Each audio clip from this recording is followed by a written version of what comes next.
Hello, you guys. Jalen Martinez, aka the Suburban Grower, and you guys, this is like take number 3.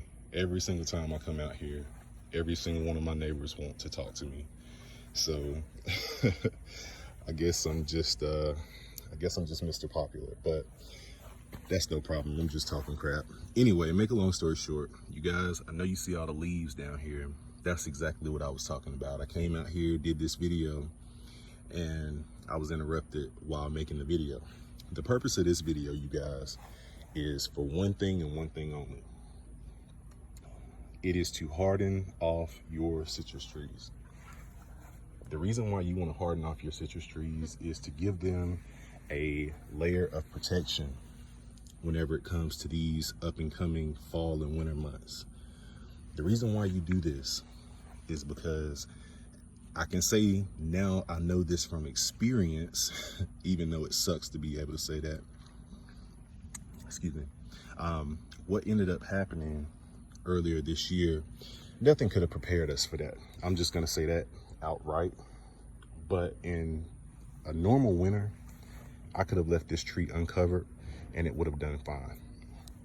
The only thing that you should ever worry about, especially for those of you who have your trees in the ground, is this little green, tender new growth. Now, if you guys recall, I made a cut on this guy because it threw off 2 shoots and one of them got totally devastated by the wind.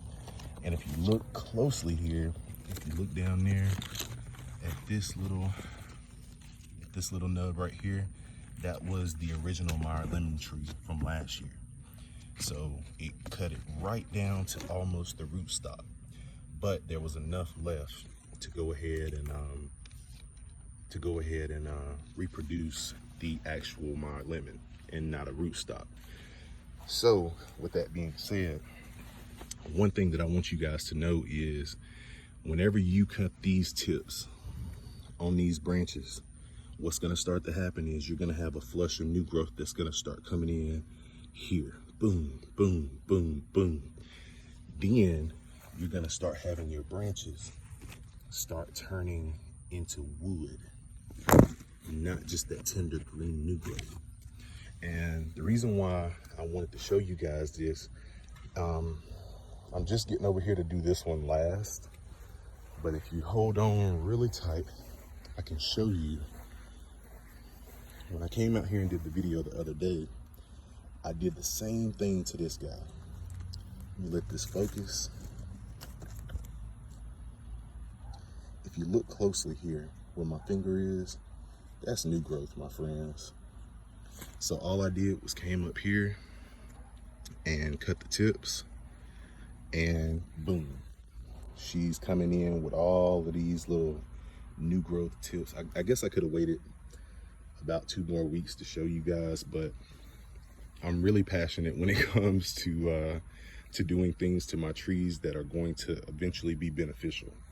So again, I like to share those things because if I can just help one person, I feel like I've done my job. Now look here. Let me see, look right in here. You can start to see it's fixing to put on a brand new flush of new growth. Now again, this is my Moral Blood Orange, so as you can see in the middle, she is completely naked. So we definitely have to get some leaves in here. And what people fail to realize is it don't matter how cold it is outside, heat rises. So the fact that she won't have anything right here can be the difference in between a degree or 2. And most of the time, especially in normal winter, we normally don't really get below 28 or 29 for most of the year. So again, that 1 to 2 degrees could be the difference between freezing or not freezing. And the last thing that you want a citrus tree obviously to go through is below that freezing mark. So again, very beneficial. Now let me show you guys, even though she's not in a pot, let me show you how well this works. I know you guys couldn't see that last one, but I'm gonna make sure that you guys can see this new growth. Well, maybe not. Okay, focus, there we go. So as you can see here, I went ahead and cut that back just a little bit, and now she is putting on new growth as well. Now this is my navel blood orange, and this is a better picture. Okay, so there you can see just that flush of new growth, and here is some bigger leaves that you can see cut back right here, and boom. So you guys, the proof is in the pudding. I try my best to make sure that I keep you guys up to date as much as possible, but this is what you want to see.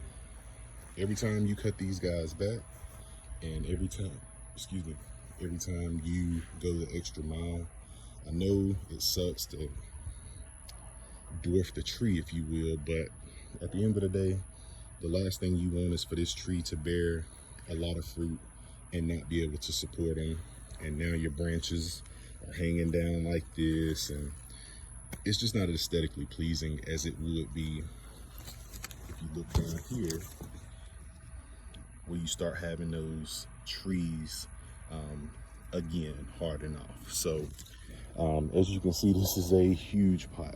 So the last thing that I want to be doing is moving this guy in and out the house, or in and out the garage, I'm sorry, in and out the garage every time we dip to that 35 to 33 degree mark for no reason. So I want these guys to be able to stand on their own without totally relying on me to save them every time the temperature fluctuates a degree or two.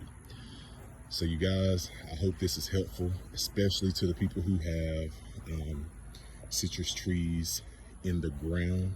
But you guys have a blessed day, and I'm about to get out of here. You guys have a good one.